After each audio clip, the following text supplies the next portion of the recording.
Welcome to the new video of NeuroPhilos. Get ready to dive into a gripping tale that will leave you breathless, thinking, and inspired. Whether you're here for the mystery, the drama, or the unexpected twists, you're in the right place.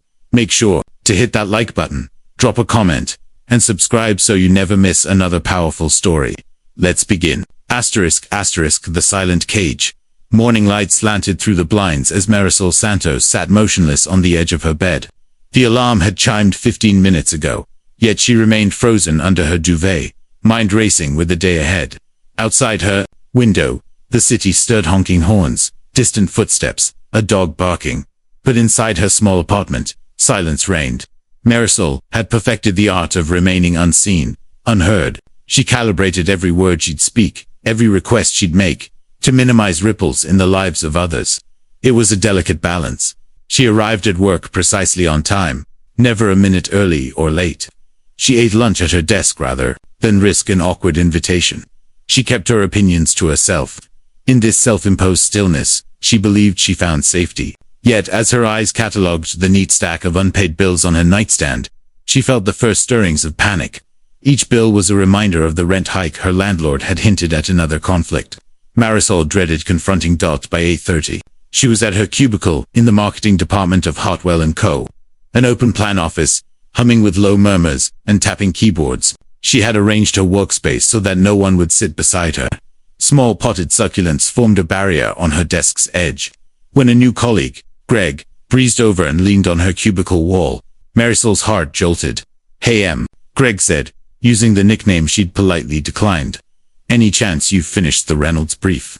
I'm totally swamped." His tone was friendly enough, but the implication was clear. Her unfinished work was now his problem. Marisol's throat constricted. She forced a calm smile. "I'm almost done," she said softly. "I'll have it to you by noon." In truth, it wasn't almost done. She hadn't even started. Fear whispered that pushing back would make her seem difficult, that Greg would speak poorly of her to their manager. So she swallowed her anxiety, steeled herself to work through lunch, and watched as Greg walked away, oblivious to her trembling hands. At lunch, Marisol returned to her apartment. She lived a 3-minute walk from her office rather than join coworkers in the break room. She microwaved a packet of soup and stared at the low ceiling, listening to her own heartbeat. Each day was a series of carefully managed compromises. Suppress discomfort, avoid confrontation, keep the peace. After eating, she lay on the couch and scrolled through tenant rights forums, hoping to find advice on negotiating rent. She bookmarked half a dozen articles, but never dared to send a message. In her inbox, a terse email from her landlord awaited. "Rent will increase by 5% next month. Let me know if you have questions." Marisol reopened the message and reread it several times. Questions. Her pulse spiked. Asking questions meant starting a conversation she wasn't prepared to have. So she did nothing, convincing herself that silence was the wiser route, that by avoiding conflict, she preserved her home. Later that afternoon, Marisol phoned her friend Amina to confirm their weekend plans. Their conversation was warm, at first catching up on work gossip, sharing recommendations for a thriller novel. But suddenly Amina sighed. "Oh, Marisol, I'm so sorry. I've got family coming into town. I won't be free Saturday." Blinked. They had agreed on Saturday afternoon 2 weeks ago. Amina had never mentioned any travel. Marisol's throat clenched at the thought of canceling her own plans. She had purchased the tickets, checked out the gallery hours, reserved a table. Worse still, she felt the injustice of being discarded without explanation. But the word "why" lodged in her throat. "No problem," she replied quietly, forcing a laugh. "Next time."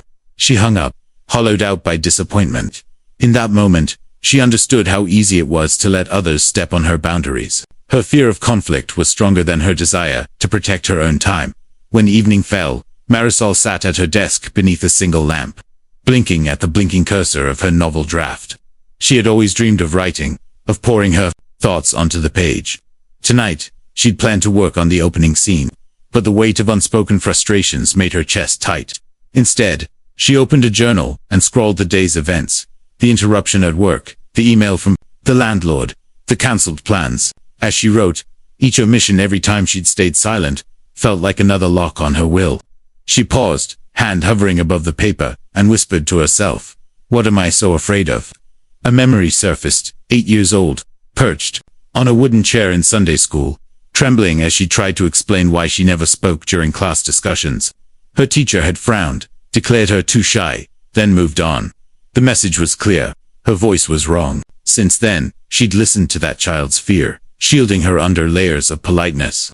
But now, in her cramped living room, the barrier felt less protective and more imprisoning. The softness of her couch cushion beneath her legs felt like the floor of a cage. She closed the journal and rose, crossing to the window. The city lights glittered in the dusk.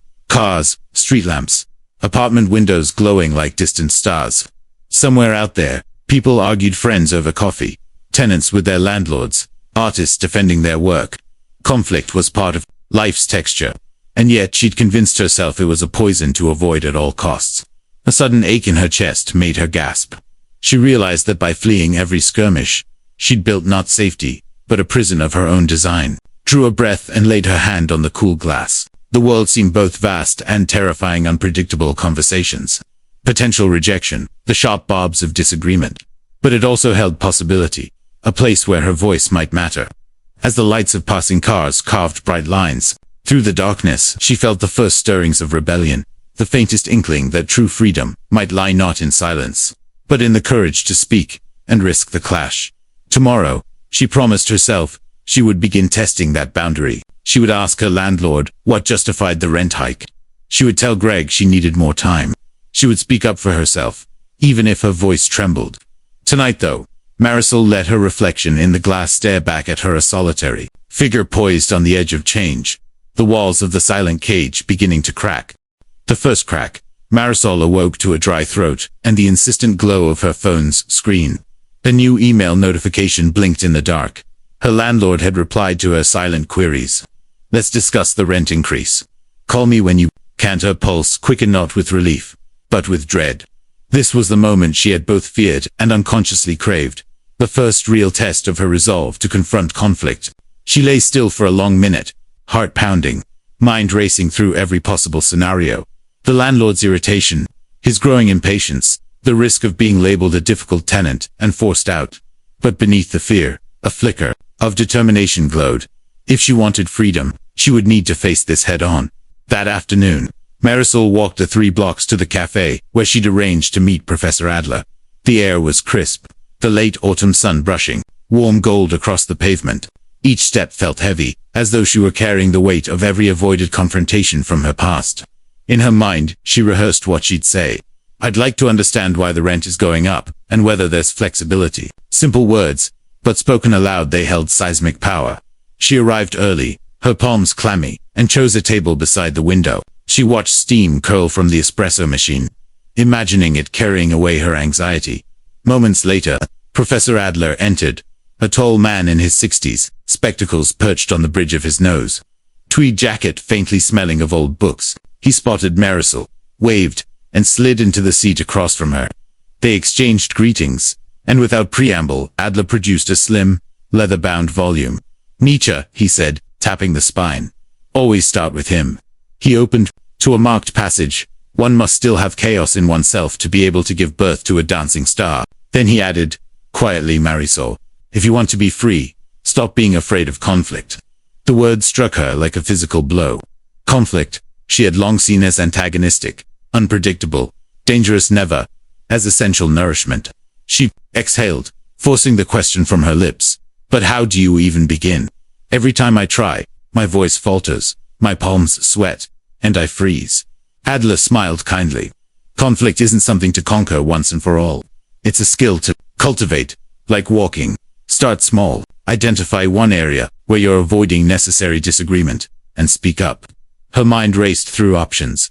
Her looming rent hike, Greg's deadlines at work, the roommate's uneven chores. The last felt least intimidating, she recalled. The growing pile of dirty dishes in the sink, a persistent annoyance she'd chosen not to address. My roommate, she said, leaves dishes everywhere. I don't know how to ask him to be more considerate. Adler nodded. That's perfect. Clear, limited scope. Tonight, when you see those dishes, say exactly that. Hey, I've noticed dishes piling up, and it's stressing me. Can we agree on a plan for cleaning? Then listen. Conflict isn't speech alone, it's dialogue. After coffee, Marisol returned home with her heart buzzing. She carried Adler's words like a mantra inside the apartment. The sink brimmed with crusted bowls and spoons. She felt a surge of panic, the old urge to slip past the kitchen and pretend she hadn't noticed. Her throat tightened, legs trembling. Yet the memory of Adler's calm voice steadied her. She squared her shoulders, cleared her throat, and called out, "David." Her roommate appeared in the doorway, phone in hand, eyebrows lifting at the unfinished breakfast on the counter. Marisol swallowed. "Hey, can we talk about the dishes?" Her voice was unsteady but audible.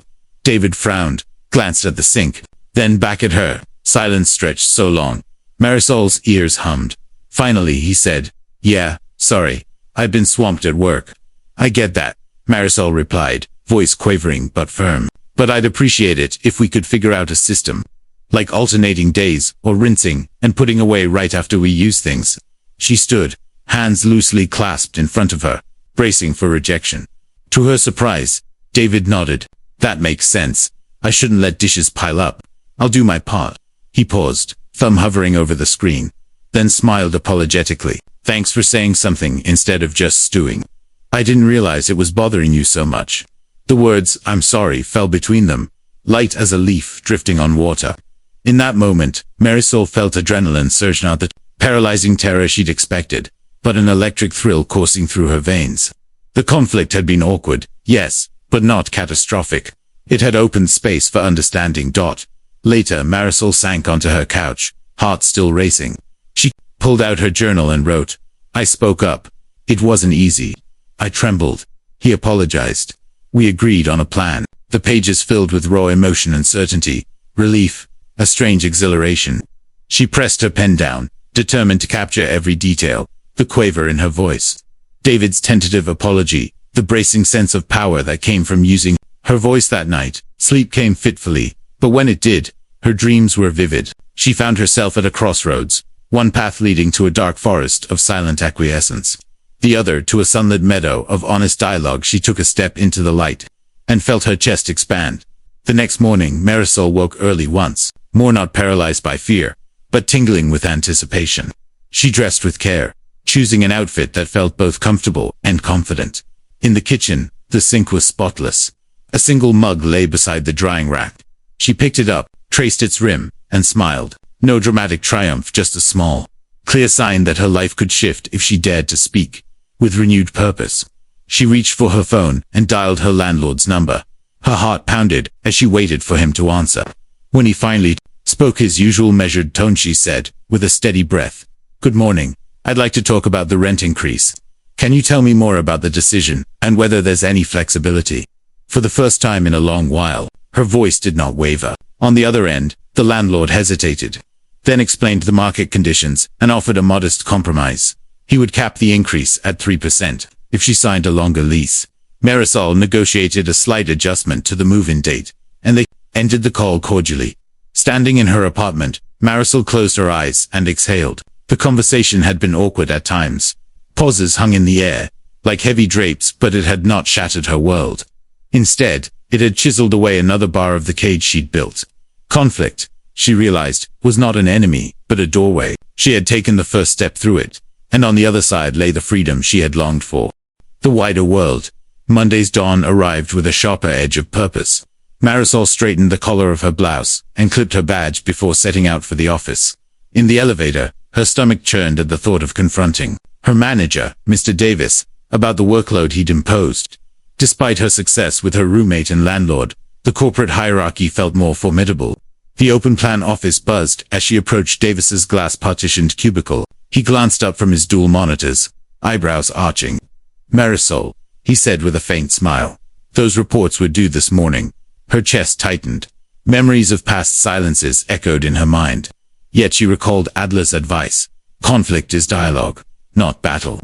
She inhaled, meeting his gaze. "I'd like to request an extension on the Reynolds analysis," she began, voice firm. "The current timeline compromises quality. Could we discuss a revised deadline?" Davis leaned back, steepling his fingers. Marisol braced herself, muscles tense. For a moment, the air hung heavy with unspoken judgment. Then he exhaled, a slight nod. "Quality matters. Certainly," he said. "I hadn't considered your other commitments. How much time do you need?" Relief flooded her as she calmly proposed 2 extra days. He agreed, on condition she briefed the team upon completion. It felt like a small victory, a fracturing of the assumption that her role was to acquiesce. As she left his cubicle, her steps felt lighter. Colleagues looked up, some offering approving nods. In that moment, Marisol recognized how asserting her needs had earned respect rather than resentment. That evening, Marisol's newfound confidence was tested again. She returned home to the throbbing pulse of bass from next door, a neighbor's impromptu house party rattling the walls. In her old life, she would have retreated under blankets, feigning sleep. Tonight, she paused in the hallway, listening to the relentless beat. The unsettled rhythm mirrored her racing pulse. Gathering courage, she pressed her palm to the door and knocked firmly. Footsteps approached. The door cracked open to reveal a young man with tousled hair and guilty eyes. "Hi," Marisol began, heart hammering. "I'm sorry to bother you, but the music is really loud and it's past midnight. I've got an early meeting. Could you lower the volume or close your windows?" She spoke with polite firmness, avoiding blame. The neighbor blinked, surprise flickering on his face. He ran a hand through his hair and nodded. "Absolutely, I'm sorry. Didn't realize how loud it was. I'll turn it down right now." Marisol exhaled, suddenly aware how tight her shoulders had been. The conflict was brief yet effective. Her sleep would not be another casualty of her fear. 2 nights later, Marisol attended a community forum at the local library. Flyers warned of a proposal to close Greenwood Park to build luxury apartments. The forum room was crowded. Concerned parents, retirees, local activists, and city councillors arrayed at a long table. Marisol's throat clamped shut as she took a seat in the back. Her palms sweated, but she reminded herself of her progress.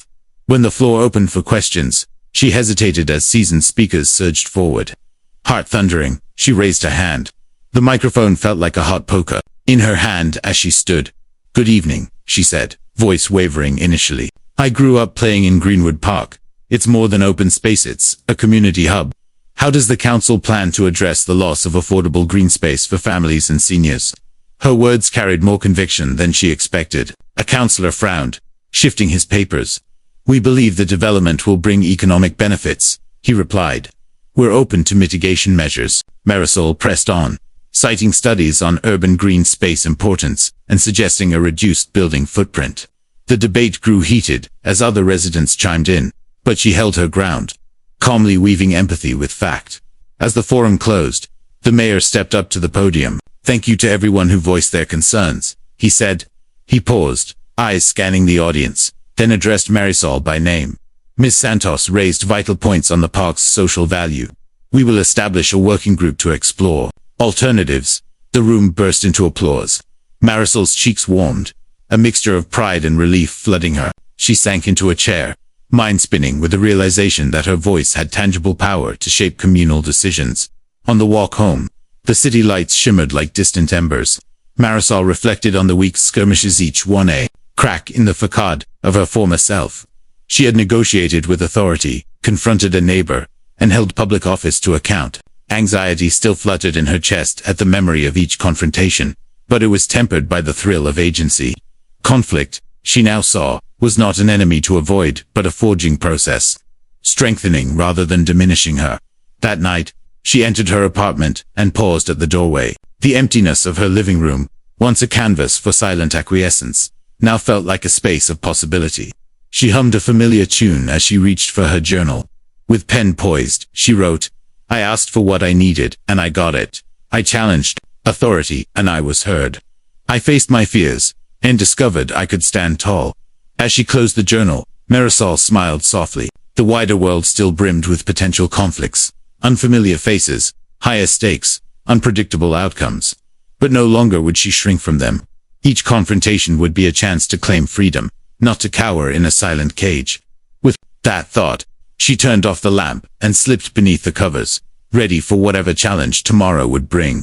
In her battles, Marisol drifted into wakefulness before dawn, the sky outside her window still ink black.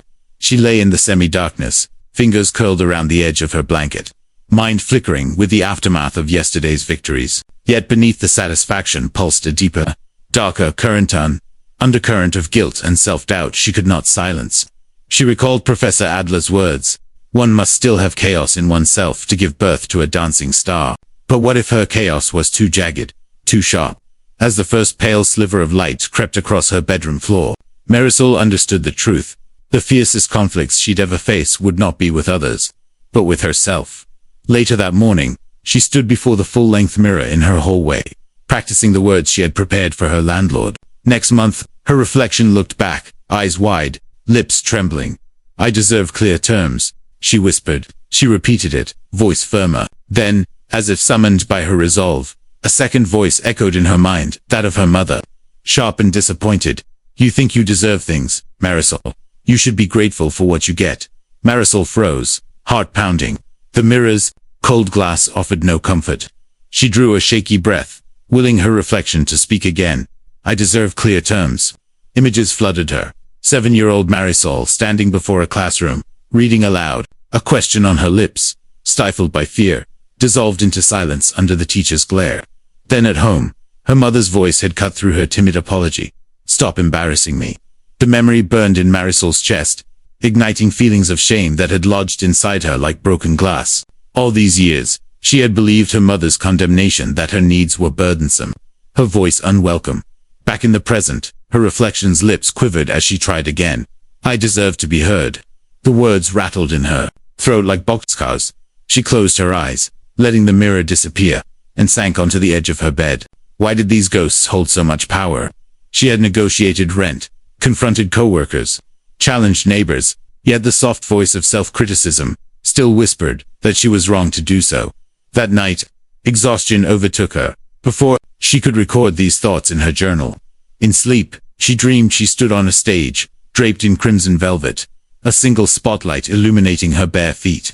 On the opposite side of the stage, a second figure, her inner critic, from shadows, wearing a twisted mask of contempt. As she approached, the mask cracked, revealing her mother's face. The audience, invisible but palpable, leaned forward in anticipation. The critic spoke first, voice echoing, "You're ungrateful, too demanding, too loud." Marisol felt her throat constrict, body heavy with shame. Yet she raised her chin. "I will not be silent," she declared, voice trembling yet resolute. The critic advanced, words lashing like whips. "You'll ruin everything you've built. People will hate you." With each accusation, the stage trembled, curtains fluttering in an unseen wind. Marisol planted her feet, recalling Nietzsche's charge. He who fights with monsters should see to it that he himself does not become a monster. She realized the critic had become a monster shaped from her own fears. This battle was not to silence the critic forever, but to claim her own strength in the face of it. She took a step forward. The critic mirrored her, mask fracturing further. Awoken by her own shout, Marisol bolted upright.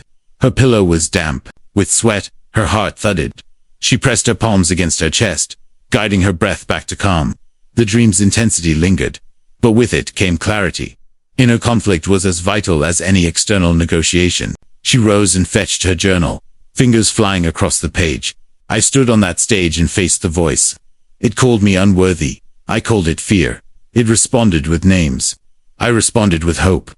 By the time she closed the journal, the sky had lightened to a deep indigo.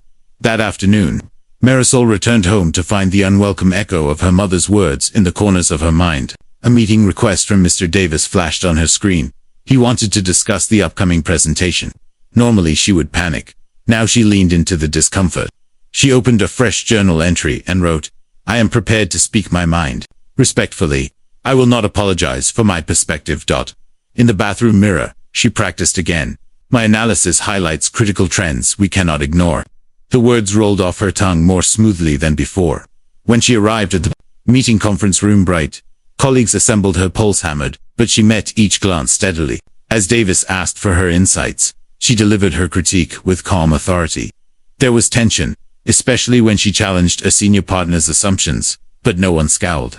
Instead, heads nodded, and questions followed. She answered, each with clarity, listening without shrinking. When the meeting ended, Davis offered a small smile. "Impressive work, Marisol." That evening, Marisol sat in her living room, candlelight flickering against the walls. She traced her journal notes, the dream, the mirror practice, the meeting. Each was a skirmish in the hidden battlefield of her psyche. Conflict with herself would always resurface old doubts, harsh self-judgments, but now she recognized them as signs of engagement rather than failure. Before bed, she placed a fresh notebook on her bedside table. Inner battles. Log.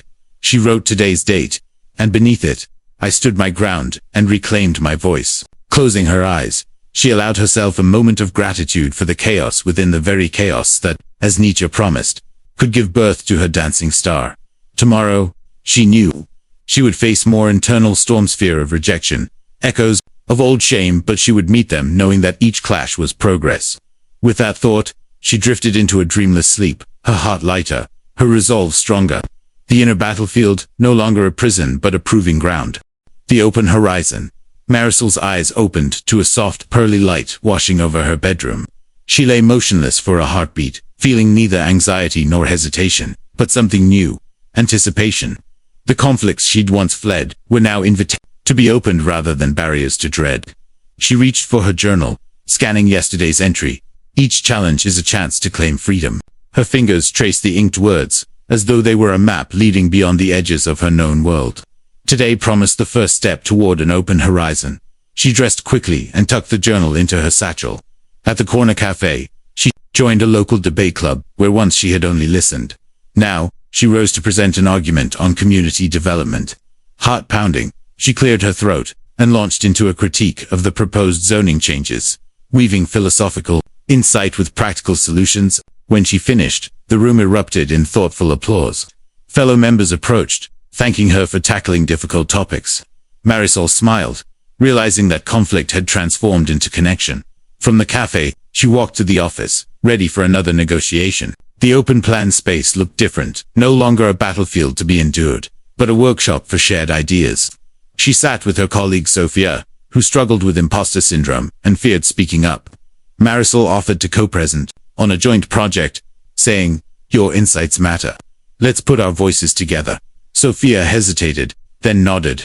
In the board meeting, Sophia's quiet brilliance shone, bolstered by Marisol's encouragement. Witnessing a friend break free from silence felt like doubling her own victory. That afternoon brought a community protest for Greenwood Park. Marisol arrived among dozens of residents chanting slogans, holding signs demanding preservation. Suddenly, two counter-protesters shouted attacks, accusing them of blocking progress. Marisol advanced to the front, emblematic placard raised. Her voice rang out, "We are not against growth, we are for balance." The crowd fell silent as she negotiated calm dialogue with the young counter-protesters, acknowledging their concerns while insisting on green space rights. Instead of escalation, they agreed to join the working group. Conflict, once feared as destructive, here served as a bridge. Back home, Marisol's phone buzzed with a Zoom invite, her family's weekly video call. Her younger sister, Lucia, had a habit of hijacking every conversation. Marisol had feared family conflict for as long as she could remember. But tonight, she was ready. When Lucia interrupted again, Marisol raised a hand on screen. "Lucia, I'd like to finish my thought," she said calmly. The line crackled. Lucia blinked. Marisol held firm, then listened patiently to her sister's input. The call ended with warmth rather than tension, a testament to boundary setting, within hearts still bound by love. Later, Marisol organized a workshop at the local library, Conflict as Creation, Finding Strength in Struggle. She spoke to 100 attendees, activists, artists, entrepreneurs about Nietzsche's concept of chaos giving birth to creation. She led exercises in respectful debate, fostering an atmosphere where disagreement catalyzed innovation. When the workshop ended, a young man approached with gratitude. "I thought conflict was a sign of failure," he said. "Now I see it as my greatest tool." Marisol nodded, her own heart swelling. Growth and freedom flourished where fear once reigned. As dusk fell, Marisol walked to the hill overlooking the city. The skyline glowed beneath the fading sun. Neon signs, lampposts, windows, alive with stories. She recalled the opening lines of her journey, a silent cage of polite avoidance. Those bars had crumbled through practice and courage. Yet she knew the process was ongoing. Conflicts would arise anew tomorrow, next week, as long as life remained unpredictable. But she no longer recoiled from them. Each challenge was an offering, a chance to sculpt her character by the hammer of honest engagement. She sat on a weathered bench, journal open in her lap. With careful strokes, she wrote, "Freedom is born in the space between collision and resolution. My voice is my compass, conflict, my wind." Above her, a lone star emerged in the twilight sky, a silent witness to her transformation. She closed her eyes, breathing deeply. feeling the crisp air carry the promise of tomorrow's dialogues. As night deepened, Marisol rose and headed back to her apartment. Passing the cafe window, she saw an empty debate podium ready for the next speaker. In that stillness, she recognized the power of conflict as a creative force, where once she had trembled at the thought of disagreement. She now welcomed it as the catalyst for discovery, the spark for connection, the song of an unfettered spirit. At home, she added a final entry. I stand on the threshold of every new challenge with open arms. Conflict is not the enemy. It is the architect of my freedom. With pen down, she lifted her gaze to the star-filled sky visible through her window. The horizon had indeed opened vast, untamed, beckoning, and Marisol knew she would face it with courage, voice raised, heart unchained.